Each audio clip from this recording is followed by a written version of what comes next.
अस्सलाम वालेकुम। आज हम पाकिस्तान आर्मी में जो गर्ल्स के लिए एक पोस्ट अनाउंस की जाती है AFNS armed force nursing services.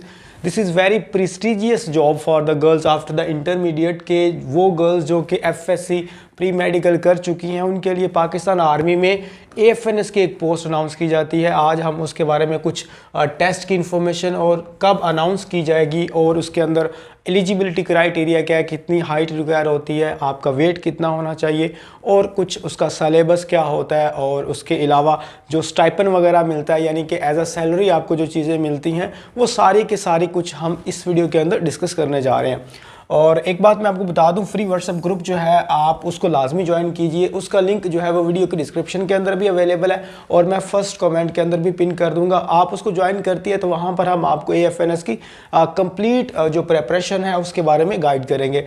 तो चलते हैं जी हम इसकी मेन चीज़ों की तरफ कि ये कब अनाउंस की जाती है। सबसे पहले तो आपको ये बता दूँ कि इसको हम कहते हैं आर्म्ड फोर्स नर्सिंग सर्विसेज और इसमें सिर्फ और सिर्फ फीमेल्स एलिजिबल होती हैं, मेल अप्लाई नहीं कर सकते। कौन सी फीमेल अप्लाई कर सकती हैं, इसमें कुछ क्राइटेरिया होता है। आप इस क्राइटेरिया को यहाँ पर ध्यान से देखिएगा, ये आपके काम आएगा। तो क्राइटेरिया में जो सबसे पहली चीज़ आ जाती है वो ये आ जाता है कि ये टाइम्स मतलब ये साल में कितनी दफ़ा अनाउंस होती है। तो ये साल में जी एक बार अनाउंस की जाती है। कौन से मंथ में अभी अनाउंस होगी 2025 में, तो ये जुलाई या अगस्त के अंदर अनाउंस होगी या जून के अंदर भी हो सकती है। मैं आपको फिर भी यहाँ पर ये जून भी लिख देता हूँ, तो हो सकता है ये जून जुलाई में अनाउंस हो। अगर जून जुलाई में ना हुई तो जुलाई और अगस्त के अंदर तो लाजमी हो जाएगी।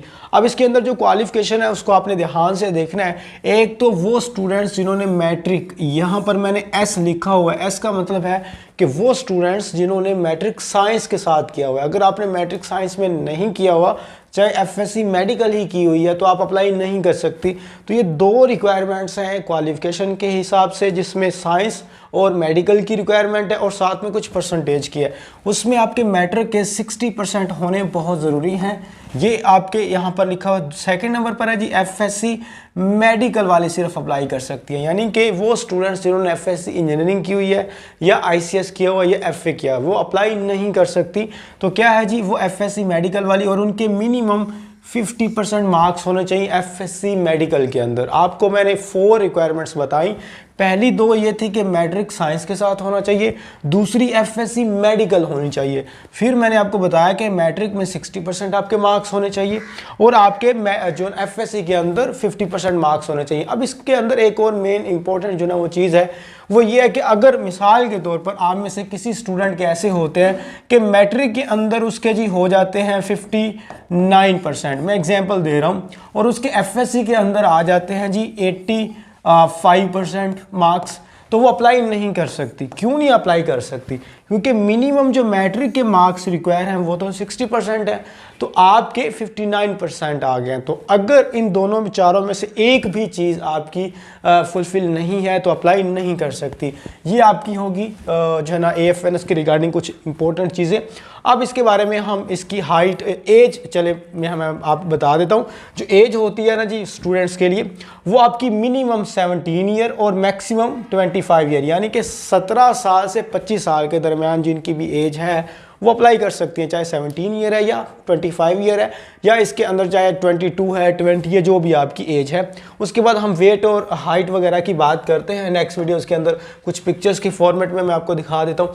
अच्छा, इसमें एक और चीज़ है, जब आप AFNS को जो है ना वो एज अ ट्रेनी या ज्वाइन करती हैं जब वहाँ पर स्टूडेंट, तो अगर कोई भी इसको छोड़ना चाहे तो पहले 3 महीने जो होते हैं आपके, उसमें आपके पास ये चांस होता है कि 3 मंथ के अंदर अंदर आप इसको क्विट कर सकते हैं, उसके बाद नहीं कर सकते। उसके अंदर बाद में फिर इनके कुछ और चीज़ें आ जाती हैं, तो वो आप चाहे जैसे फुलफ़िल कर जाते हैं एक फॉर्म, तो उसमें फिर ये लिखा होता है कि आपने ये 4 साल की ट्रेनिंग, इनको प्री ट्रेनिंग सेशन जो होता है आपका AFNS PTS जिसको कहते हैं, इसका मतलब ये होता है कि आप 4 साल तक तकरीबन पढ़ती हैं वहाँ पर। पहले आपको कुछ थोड़ा बहुत ट्रेनिंग सेशन भी होता है, तो 4 साल पढ़ने के बाद फिर आप वहाँ पर एक बॉन्ड साइन करती हैं और पाकिस्तान आर्मी में एज अ CMH में जो है ना वो एज अ नर्स जो है वो आप सर्व करती हैं। इसमें रैंक आपके इंक्रीज़ होते हैं और ये काफ़ी अच्छी पोस्ट है और काफ़ी ज़्यादा इसके अंदर पर्क्स एंड प्रिविलेजेस के भी हैं।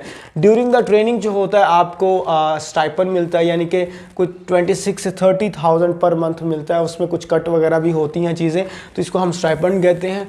और एक तो ये बात है कि आप फ्री पढ़ते हो, फ्री पढ़ने के साथ साथ आपको स्टाइपन खुद वो प्रोवाइड करते हैं, तो 4 साल आप फ्री पढ़ती हैं और साथ में स्टाइपन भी आपको मिलता है। और इसके पढ़ने के बाद आपको जॉब ढूंढने की ज़रूरत नहीं पड़ती, आप CMH में जो मिलिट्री हॉस्पिटल्स होते हैं वहाँ पर एज अ नर्स जो है ना वो आप सर्व करती हैं। डिफरेंट और भी कैंप वगैरह होते हैं इनके, फॉरेन कंट्री में जाने के भी आपके पास चांसेस होते हैं इनके थ्रू। और काफ़ी ज़्यादा मेरे ख्याल से अगर पाकिस्तान पूरे के अंदर अगर हम मेडिकल की फील्ड के हवाले से बात करें तो इससे अच्छी नहीं होती। जिनको भी एक तो ये फिर यूनिफॉर्म होता है और यूनिफॉर्म की एक अपनी ही पर्सनैलिटी होती है और वो भी आपका आर्मी का यूनिफॉर्म होता है, तो ये एक पूरा इंस्टीट्यूशन है, ठीक है, इंडिविजुअलिस्टिक चीज़ें नहीं है।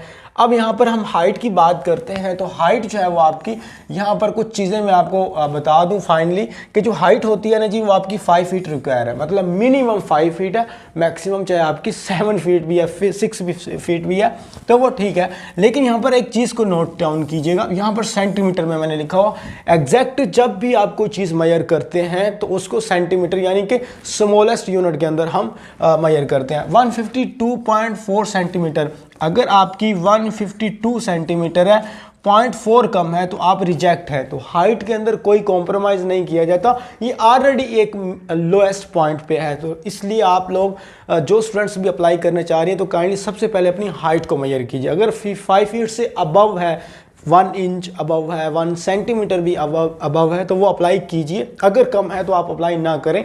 टेस्ट की तैयारी और ये सारा कुछ आपका टाइम वेस्ट होगा।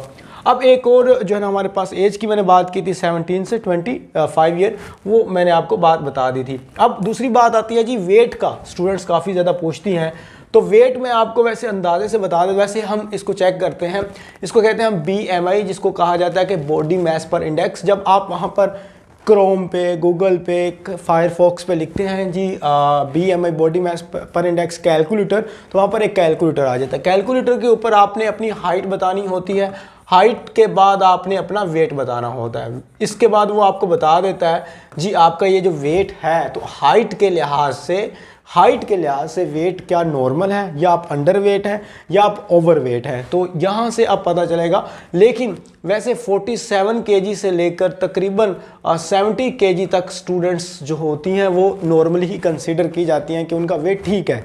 तो अगर आपका वेट कम है तो इसमें कोई इतना इशू नहीं है, वो आपको टाइम देंगे 2, 3, 4 kg। अगर आपने डिक्रीज़ करना है तो आप कर सकती हैं, लूज़ जिसको कहते हैं करना, गेन करना है, इंक्रीज़ करना है तो वो आप कर सकती हैं, वो आपको बाद में भी टाइम मिल जाएगा। लेकिन मैं ये चाहता हूँ कि आप पहले अपना कैलकुलेटर से चेक करें, इंटरनेट वगैरह से, फिर आपको पता चल जाएगा कि मेरा जो वेट है वो आइडियल है भी या नहीं है। अगर आइडियल नहीं है तो वहाँ पर आपको बता देगा, इंडेक्स कर देगा कि भाई आपका वेट जो है ना वो कम है, तो वहाँ से अंदाज़ा लगा लीजिएगा कितने kg आपको बढ़ाना है, ठीक है। अगर आपको नहीं पता चल रहा तो आप फ्री व्हाट्सएप ग्रुप ज्वाइन करें और वहाँ पर हम सारे तरीके आपको बताते हैं कि एज किस तरह मेजर करनी है, वेट किस तरह मेजर करना है। किसी का कोई मेडिकल का इशू है वो हमें पिक्चर सेंड करती हैं गर्ल्स, हम उनको गाइड करते हैं और वो पिक्चर्स हम बाकी स्टूडेंट्स को भी दिखाते हैं कि भाई ये अगर किसी को इशू है तो आप इसको नॉर्मलाइज कर सकते हैं या इसको इस तरह जो है ना वो आप लेके चल सकते हैं, तो वो हम वहाँ पर आपको गाइड कर देंगे प्रॉपरली। अब हम सिलेबस की बात करते हैं। जब आप AFNS में अप्लाई करेंगे तो आपका टेस्ट होगा इनिशियल टेस्ट।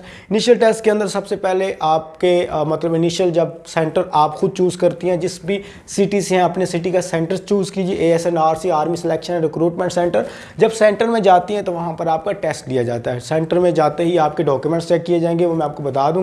उसके बाद कंप्यूटर पर जाके MCQs का टेस्ट होता है। वो कौन कौन सा होता है? सबसे पहला जो आपका टेस्ट होगा उसको हम कहते हैं वर्बल इंटेलिजेंस। ये इंटेलिजेंस का टेस्ट होता है, माइंड की शार्पनेस को पता किया जाता है, आप कितना टाइम मैनेज कर सकती हैं वो पता किया जाता है। इसमें 84 MCQs होंगे, सारे इंटेलिजेंस टाइप होंगे, जैसे कि कुछ परसेंटेज के भी होंगे, कुछ टाइम सीक्वेंस के होंगे, कुछ एज प्रॉब्लम के होंगे, तो वो आपने करने हैं। 30 मिनट का टाइम होता है इसको करने के लिए। तो स्टूडेंट से टाइम ही नहीं मैनेज होता, लेकिन हम आपको इसकी प्रेपरेशन करवा देंगे। फिर उसके बाद नॉन वर्बल का टेस्ट होता है जिसके अंदर कुछ शेप्स दी होती हैं, 64 MCQs होते हैं, 30 मिनट का टाइम होता है।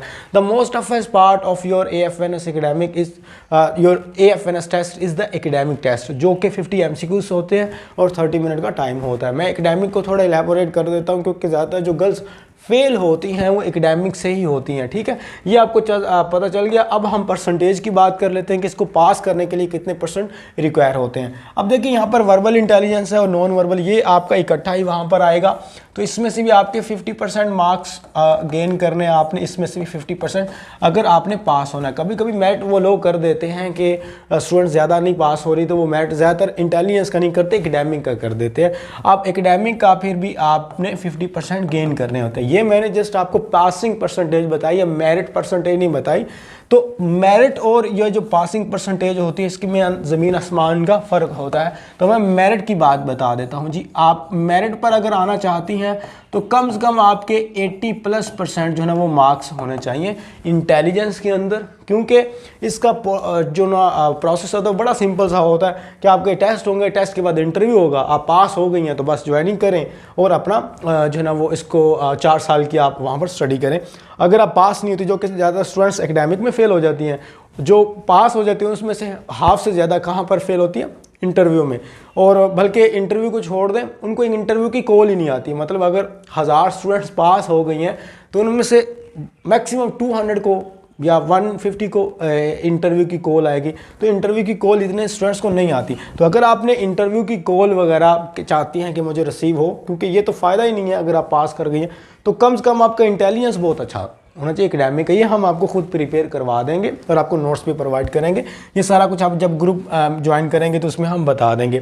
अब हम कुछ एकेडमिक के सिलेबस की बात कर लेते हैं। मैंने आपको बताया 50 MCQs होते हैं और 30 मिनट का टाइम होता है। इसमें सबसे पहला पार्ट होता है फिजिक्स का, सेकंड नंबर पर आपके पास केमिस्ट्री आ जाती है, थर्ड नंबर पर बायोलॉजी और इस पर इंग्लिश आ जाती है। अब स्टूडेंट्स कुछ मुझसे क्वेश्चन करती हैं कि सर यहाँ पर क्या जीके होगा, क्या इस्लामिक स्टडी होगी, जैसे कि हमारे पास PMA में होता है इस्लामिक स्टडी होगी, जीके होगा, करंट अफेयर भी स्टूडेंट्स पूछती हैं सर करंट अफेयर होगा। तो ये मैं आपको बता दूं सारे स्टूडेंट्स को, ये वाले सारे पोर्शन नहीं होंगे। आपका सिर्फ फिजिक्स, केमिस्ट्री, बायोलॉजी और इंग्लिश, इन 4 सब्जेक्ट में से आपके 50 MCQs वो पिक करेंगे। 4 सब्जेक्ट में से आप देख ले सबसे ज़्यादा जो पार्ट आता होता है वो कभी फिजिक्स का डाल देते हैं, कभी बायोलॉजी का, कभी इंग्लिश का। केमिस्ट्री का इतना ज़्यादा पार्ट नहीं डालते, वो हर एक टॉपिक्स होते हैं डिफरेंट। ये आपको फेडरल की भी बुक्स पढ़नी पड़ती हैं।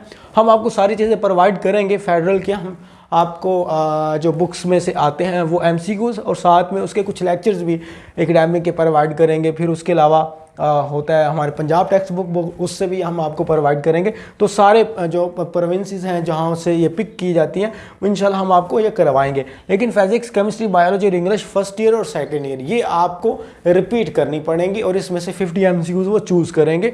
और ज़्यादातर इसमें ये होता है कि न्यूमेरिकल भी आ जाते हैं फिजिक्स में, जो आपकी केमिस्ट्री होती है उसमें रिएक्शंस भी आते हैं, बायोलॉजी भी वैसी तरह, और जो इंग्लिश होती है उसमें ज़्यादातर सिनोनिम एंड एंटोनियम्स आते हैं जो कि या प्रेपोजिशन। ये 2 पोर्शन वो ज़्यादा इंक्लूड करता है क्योंकि इसमें कोई एक यूँ कह लें रूल नहीं होता। ये आप कि किसी की वोकैब अच्छी है तो वो सिनोनिम एंटोनिम्स लगा लेगा। प्रेपोजिशन जिसका कोई थोड़ा सा सेंटेंस स्ट्रक्चर ठीक है या उनको फिक्स प्रेपोजिशन आती हैं तो वो कर लेगा। बहरहाल ये सारी चीज़ें थी PMA AFNS की, तो वो मैंने आपको बता दी है। यहाँ पर हमारा फ्री व्हाट्सएप ग्रुप जो है ना वो अवेलेबल है, मैंने आपको बताया था। फर्स्ट कमेंट के अंदर भी मैं पिन कर दूंगा, वीडियो के डिस्क्रिप्शन के अंदर भी अवेलेबल है। आप उसको लाजमी ज्वाइन कीजिए, हम इंशाल्लाह आपको प्रॉपर गाइड करेंगे। अगर कोई बात पूछने वाली है comment box is always open. Thank you जी, अल्लाह हाफ़िज़।